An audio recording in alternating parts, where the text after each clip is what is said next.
The White Lotus is back on HBO, once again inspiring vacation FOMO and countless wild murder mystery theories. Like every other season of the HBO hit, The White Lotus Season 3 opens with a reveal that someone we've met at the luxurious resort will be dead by the end of the week. 3 episodes in, the internet is already speculating whether the mass shooting is a misdirect or if one of the omnipresent monkeys might be involved. Victoria is asleep at the start of the episode, dreaming of going into the water while her son, Lachlan, ominously warns of an impending tsunami. In a furious phone conversation, her husband, Timothy, tries to clear his name of any involvement in a money laundering conspiracy, waking her from her nightmare. Meanwhile, Rick quickly approaches Shala, the hotel owner, during breakfast to compliment her on her performance at the previous evening's talent event.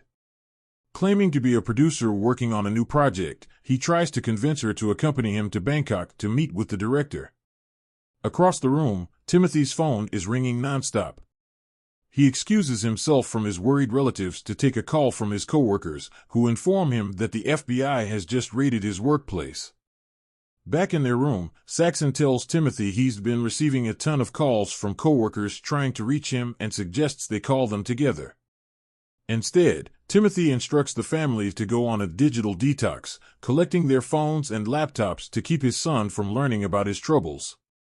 Since Saxon is bored by the idea of spending less time on screens, he decides to focus on his younger brother, Elon, challenging himself to get Elon romantically involved with someone. Rick returns for another stress reduction session and, despite initial reluctance, quickly opens up, admitting that he's made many mistakes and done a lot of bad things. Elsewhere, Piper visits a local Buddhist temple outside the resort. She confesses that she's been considering enrolling in their year-long program, as she wants to study Buddhism. Meanwhile, Kay is at the hotel pool, venting to Chelsea about Sai. She complains that Gary is guarded about his ex-wife and won't open up to her. In Season 2 of The White Lotus, Tanya, who eventually drowned by accident, was married to Gary, then known as Greg. According to Kay, Greg told Tanya that she was a mental patient who took her own life by walking into the ocean. Kay also alleges that authorities only discovered part of her leg. As Rick prepares to leave for town, Chelsea follows him, interrupting their conversation. When Saxon notices that Clove has been left alone, he finds an excuse to visit and start a conversation. Meanwhile, hotel security guard GTO offers to serve as owner Shala's bodyguard after attempting to fight off armed robbers in episode 2. However, her team mocks her for acting like a little turkey who thinks she's a rooster. R, on the other hand, is only interested in getting his hands on cannabis. Chelsea pleads with him to start having more fun with her, but he remains focused on his mission. While in town, Rick invites Chelsea to a snake show across the street. However, things take a dark turn when an intoxicated Rick decides to unleash the poisonous snakes from their cages. Chelsea is bitten by a cobra, whose venom is lethal if left untreated for more than 30 minutes. Fortunately, she receives medical attention in time and is still able to attend her double-date dinner with Rick, Kulo, and Greg that evening. The incident occurs just one day after Chelsea was robbed at gunpoint in the hotel. CL jokes that she probably shouldn't go on a boat trip with them the next day. After all, she's had 2 near-death experiences in just 2 days. Elsewhere, Jack, Kate, and Lori are spending time together at the hotel. Lori shares details of her intimate healing session with the attractive resort employee, Valentine. When the topic of religion comes up, Kate reveals that she's been attending church every week since moving to Austin, Texas.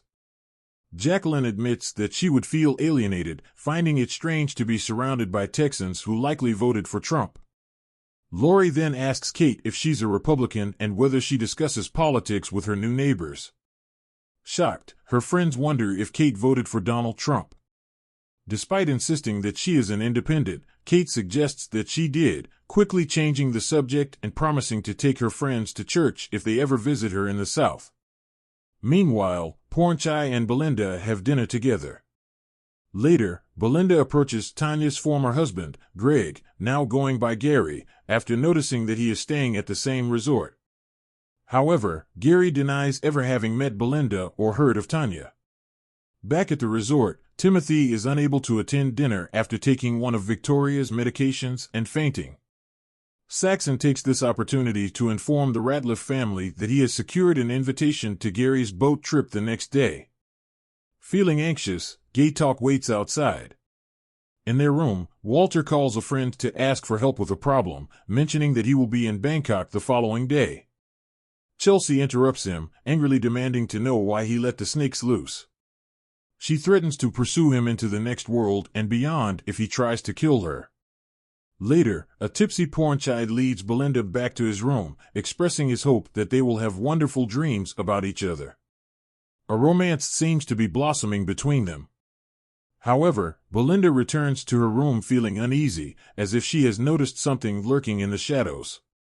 Meanwhile, Jacqueline and Laurie debrief their conversation with Kate, calling her crazy for voting for Trump.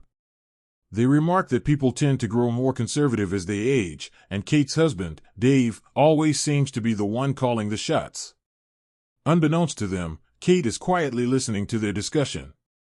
As the episode comes to a close, Timothy, still embroiled in a money laundering situation, steals another one of Victoria's tablets in an attempt to fall asleep.